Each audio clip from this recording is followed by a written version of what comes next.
Big news this week as former Amazon vice president of Prime Gaming opened up about the company's 15 plus year long attempt to challenge Steam, which, news to everybody in the gaming sphere because this is a battle that, it's like that Thanos meme of like, I don't even know who you are. Steam never looked at Amazon as a challenger in any regard. But yeah, apparently this Amazon vice president outlined how they acquired Reflexive Entertainment, a small PC game store years ago, tried to scale it, went nowhere. Then they bought Twitch. I guess they assumed that buying Twitch would bring gamers, and naturally they would buy from them because they were already using Twitch, and that didn't happen. And then they tried building Luna, a gaming streaming service that let people play without a high-end PC. Google Stadia was also around at that same time. Both of those services went absolutely nowhere. And this kind of just perfectly summarizes the delusional mindset of some of these AAA executives, or really just executives in general in the corporate world, because Amazon was never a challenger to Steam. But if we're actually talking about challengers that actually did move the needle, at least for a bit, it was the Epic Games Store, which to this day, with all the moves and everything that they did, it still isn't profitable 5 years after launch. And that is news from 2023. We haven't heard much because nobody really uses the Epic Games Store. They bought up a bunch of exclusives. That was their whole marketing strategy. And Tim Sweeney, the CEO of Epic Games, revealed even recently that, these investments were not good investments for the company. They tried using that Fortnite money, and it just didn't put a dent in the market share that, let's be honest, Steam owns the market. But in reality, Gabe Newell did admit at the time, at the very least, he did say that Epic, it kept them honest, but it's ugly in the short term. And it was ugly, with a lot of AAA publishers and companies chasing that Epic Games Store money and reneging on their promises to gamers. And that was my big issue with a lot of that stuff that was happening back then. You heard a lot of lies coming from AAA executives like Randy Pitchford. They just didn't want to admit, we're taking the money, we don't care about what platform we're launching on, even if the Epic Games Store at the time was lacking basic functionality in terms of store features. It was ridiculous, and it was rightfully ridiculed by many gamers. And a couple of years later, it's quite clear that everything that the Epic Games Store did, it didn't move the needle at all. And ultimately, though, it did improve some stuff in the gaming sphere, such as Steam changing their developer split. They gave a little bit more money to developers. Those were some of the good things that came out of it, if there is any good. Now, ultimately, with the whole PC platform, which one's best, it really comes down to which one is providing more for gamers. And GOG is a great example of that. Besides Steam, I love using GOG, and they've done some great things over the years. Recently, their preservation program to ensure the longevity of Fallout, The Witcher, and there was actually a number of Blizzard titles that got introduced into the program. I absolutely love it. This is the type of stuff that I want to see from the PC platforms. And Steam, ultimately, though, they have been leading in this regard, at least as of late. They've been doing a lot of pro-consumer decisions. Some of this is because of legal actions that's happening around the world. They're being more proactive. But still, these are the types of things, these are the reasons why I want to support a platform. Not because, X executive is going to be getting $2-3 million just to have their game, like what happened with the Epic Games Store. But ultimately, I do think we need to be having a discussion that Valve, the game developer publisher, is very different than Valve, the platform holder. I say that as there has been some serious, obvious blunders. Artifact would be a great example of it. Their card game, which was an absolute travesty and didn't last very long. There is also the CSGO gambling scandal, which feels like a scandal that's been going on for years. That is really one of the big sore spots with Valve, and the fact that they've pocketed billions upon billions of dollars. Just one of those things that has been talked extensively about, and we really haven't seen too much movement in regards to crackdowns on this, because Valve has made some movement over the years, but every time they did, it seems like it just re-emerged in another form. However, that does not tell the full story, as Valve obviously a couple of years ago released Half-Life Alyx, which was met to amazing reviews, and it has sold around 3 to 4 million copies in the year since, and really is a must-play VR title for a market that really doesn't quite exist, or it's not there yet. There's obviously also Dota 2, still extremely successful to this day. Counter-Strike 2, also extremely successful. And then just recently, Valve did an amazing thing by making Team Fortress 2 partially open source and allowing the community to create full mods based on it.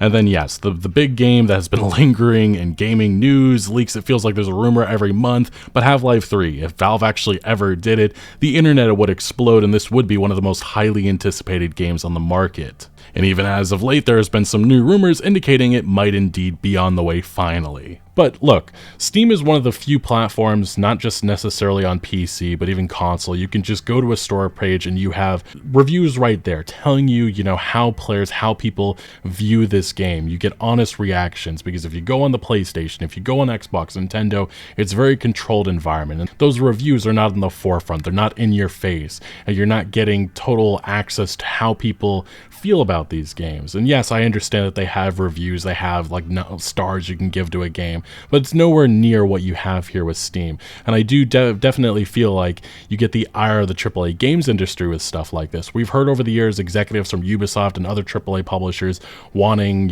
player accounts to be removed. They want reviews like this to not be accessible because all this stuff hurts their sales, especially if people are able to openly tell you about how they view this game or to review bomb a game. And obviously Valve has had to make some movement on that type of stuff, but definitely being able to see a game like Overwatch 2 and see these reviews and have people openly talk about how Overwatch has suffered because of Blizzard's inaction over the years, that is good. I think that is healthy for the gaming industry, discussions that need to happen. And this sore spot, this is something that Blizzard has to address, they have to fix.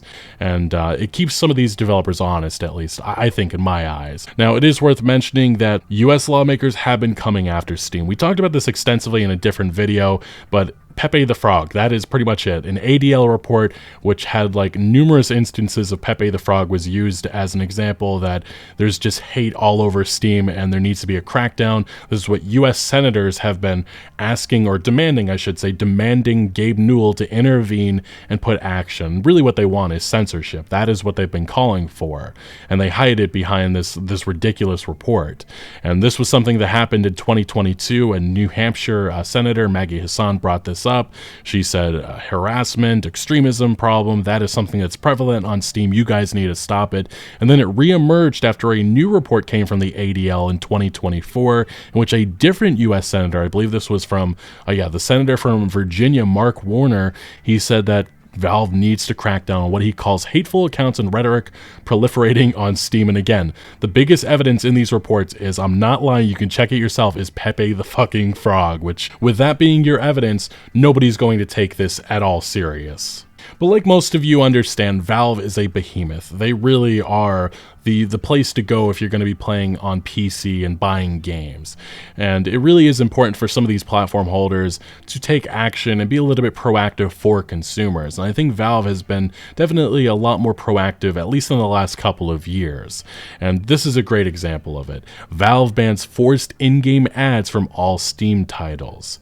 And this is specifically what the report says. As spotted by Gaming on Linux, Valve's encyclopedic Streamworks documentation has been updated to make it much more clear that it refuses to sell any game that relies on in-game advertising for its business model. This is a massive shot at the free-to-play MMO market, in which some of this stuff is very much prevalent. And mobile games, that's especially the case, mobile games. And we have seen a lot of movement from some of these mobile games to get entries on Steam, and Valve pretty much here is saying, that's not happening. That means no games can require players to watch ads to be able to play, nor hide any elements of a game behind a commercial. And it goes further, banning the use of viewing ads to gain an in-game advantage, rewards, or time. Valve specifically says in their instructions, developers should not utilize paid advertising as a business model in their game, such as requiring players to watch or otherwise engage with advertising in order to play, or gating gameplay behind advertising. If your game's business model relies on advertising on other platforms, you will need to remove these elements before shipping on Steam.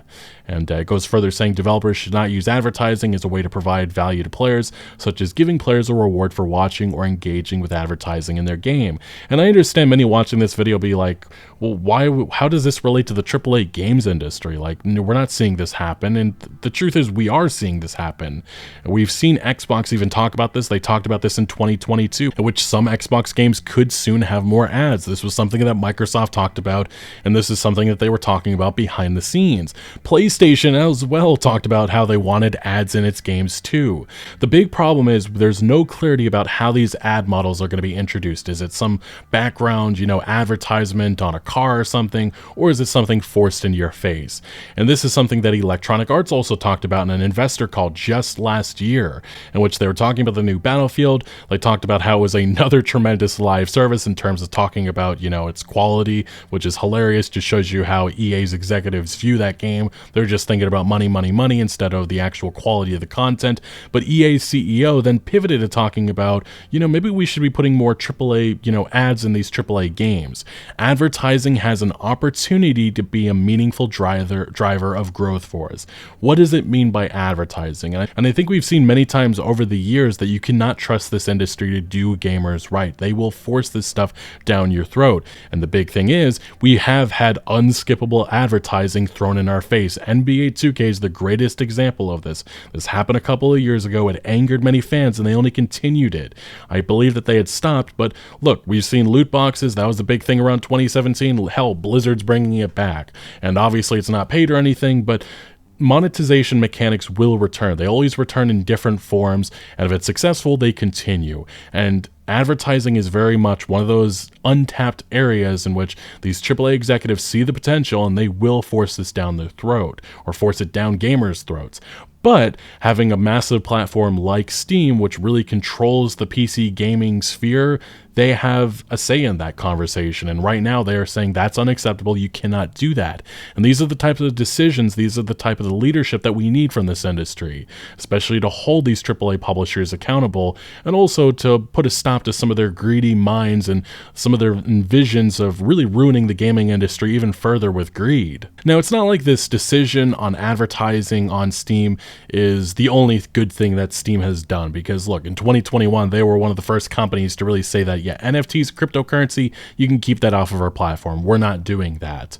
And ultimately, look, this was just last year. Ubisoft has been very much on the forefront of pushing NFT games, and they quietly launched a full-blown NFT game, Champion Tactics. This was in October, and just a couple of months later they tried it again featuring Rayman. And everybody says in the year 2024, but these AAA executives, these AAA companies, especially a company like Ubisoft, which is extremely desperate right now, they will push this stuff down people's throats just to make a nickel and a dime. And a company, again, they are desperate for money, and this is why you cannot trust these companies like Ubisoft to do gamers right. They will screw you over if it means they're going to make some more money. And ultimately, Square Enix is another great example. They've been pushing NFT projects for a while now, and they still are in 2024. And look, Gabe Newell actually gave his reasoning at the time for why he was so anti-crypto games and why they were removed from Steam. In an interview in 2022 with Rock Paper Shotgun, he said another thing was that the vast majority of those transactions of crypto games, for whatever reason, were fraudulent, where people were repudiating transactions or using illegal sources of funds and things like that. And then he continued, and I don't think he's talking about the AAA companies like Ubisoft or Square Enix, but I like to imagine he is, just because it's funny. Similarly, with the actors that are currently in this NFT space, they're not just people you really are wanting to be doing business with. That doesn't say anything about the underlying technology. It's just a reflection of the people right now who are viewing it as an opportunity to rip customers off, which is primarily all of the companies and executives and everybody who's been taking part in it the last number of years, or engage in money laundering or other things like that. And again, I'm sure he's not talking about Ubisoft and companies like that, but I like to imagine he is. Now, besides Steam saying no to in-game ads, they've also done a number of other great things. Here's another example from The Verge. Steam now warns you if an early access PC game might be abandoned. Steam's early access program helps small to medium-sized developers get an idea off the ground, but not every game actually does. Now Valve has a notice designed to warn Steam users when they visit an early access game store page if it's been a minute since the last update. If the devs' lofty goals for a 1.0 release were a little too lofty, then it's probably time to do some due diligence before spending money on what may be abandonware. And what this does is it makes a lot of these developers, they have to be more open, they have to be more communicative with their community, and that is great. That is great for gamers, that is another pro-consumer decision. And again, it forces these developers or anybody who's engaging in early access to be more open about the process and what's happening, and fear of having Valve doing this. Now, back in October, it was also announced by Steam that they were getting ahead of a new California law, informing users that they don't own their games. This is a different discussion we're going to have in a separate video, hopefully soon, but yeah, Steam is informing its users that they don't fully own the games they purchase as a new California law on digital content ownership looms. Steam, the largest digital gaming distribution platform, has begun notifying users that their digital purchases are licenses to access content, not the content itself. And this is a discussion that really needs to be happening a lot more, that yeah, game access, a lot of these companies, they can just turn things off. We've seen that with a company like Ubisoft and The Crew. Even PlayStation has done some stuff, not necessarily in the gaming sphere. But this is a discussion, especially about game ownership, or really the lack of ownership that players have over the content that they're purchasing. The $70, $80, you're not buying the game, you're buying a license, especially with the digital-only future. I mean, we've seen many examples of single-player games that have those always online requirements, and indeed, there is a future in which some of these AAA executives, these publishers, can turn everything off, and you no longer have access to any of that content. Definitely a debate, a discussion that really needs to accelerate in the gaming space, as it really should be a number one topic that we're all talking about, but it really has been something that's kind of been thrown to the side, to say at the very least. But yeah, those were a couple of examples. There's many more. This was just another recent one around September, October. Valve made new Steam rules that finally hold Season Pass DLC to account, and have moved to make sure developers and publishers don't stray from their promises and commitments when it comes to Season Passes. Steam now toughened up its guidelines in this regard. Newly spotted documentation from Valve outlines how Season Passes must give a release date to all DLC included, describe what's in each piece of DLC, and much more. And the ruling goes on to mention that alongside some guidance on how to properly set up Season Pass page on Steam, Valve now issues several warnings and new rules about what's needed in a Season Pass listing. It goes on to mention the first big one revolves around the release schedule for Season Pass content. In the process of launching a Season Pass, you'll be asked to commit to a launch timing for each content release in the Season Pass. That launch timing is a commitment to both customers and Steam. If you aren't ready to clearly communicate about the content included in each DLC and when each DLC will be ready for launch, you should not offer a Season Pass on Steam. And I understand many people may be asking, again, how does this relate to the AAA games industry? Well, you can look at a game like Redfall from Arcane, in which that entire Season Pass ended up not happening.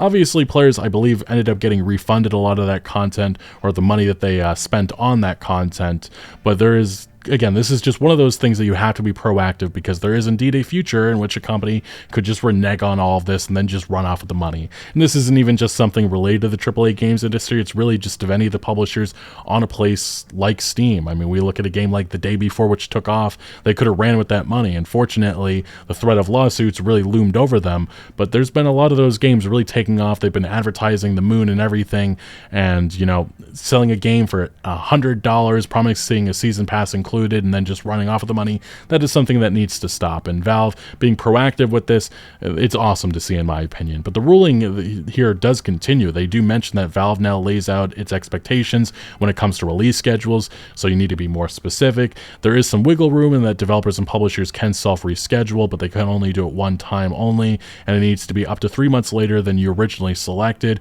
It also says that a piece of DLC intended to be released in a Season Pass is canceled, customers will be offered a refund or the value of that individual piece of content. That refund promise may also apply if a piece of DLC content is delayed by more than that 3-month threshold. Even if there has not been a customer complaint, Valve may take action if you delay a DLC more than a quarter beyond the release window you originally promised. Actions include removing the Season Pass from sale on Steam, refunding all customers who purchased the Season Pass for the value of unreleased DLC, or allowing customers the option of refunding the entire Season Pass. For the purposes of refunds, the value of unreleased DLC will be decided in discussion with Valve. And some of the other things we've seen, they added a tweak to Steam that, again, changes the way that you download massive updates. That was another great, awesome thing to see. Some of this is quality of life improvements. We did see Steam Families being available, allowing you a way to share your game library with friends and family. Again, just awesome to see. We did see Valve launching a helpfulness system, which pretty much just moves more helpful, insightful reviews to the top rather than the jokey ones. ones. We did also see Steam demos changing, in which Valve was going after how a lot of these free games were flooding the market, so they're kind of changing how these games appear on the market. And also I believe they added reviews as well to this. So yeah, the next one, Valve gives Steam demos some love, lets players post user reviews for them.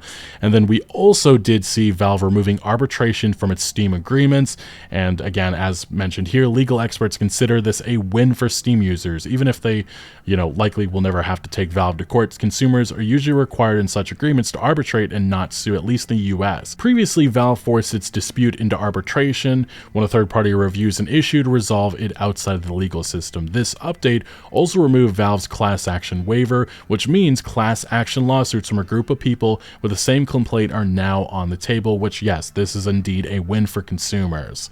And then the last thing, again, Valve just has been making a lot of other moves, a lot of that I did not mention within this video, but these are the proactive things, these are the pro-consumer things that I want to see from a platform.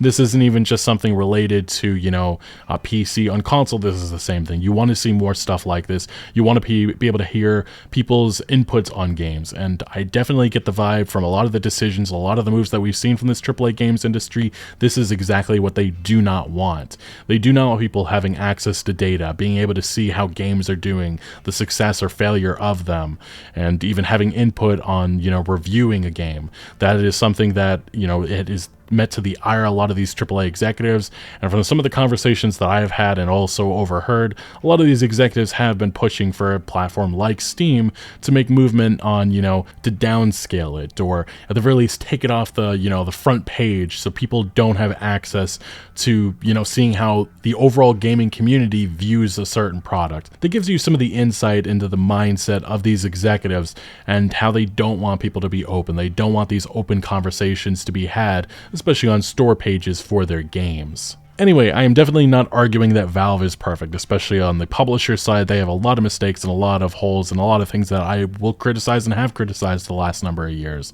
But I definitely do view some of these moves, especially the ones the last couple of months and the recent one on in-game ads, as very pro-consumer and something that is encouraging, and really something that I wish other platform holders would follow suit with as well. But unfortunately, I don't think that's going to happen. Anyway, what is your view of Steam in 2025? What is your view of Gabe Newell? Let me know down in the comment section below. But thank you for watching. Make sure to leave a like if you did enjoy this video, or if you found any informative value. Consider subscribing for more videos like this, and I'll see you later.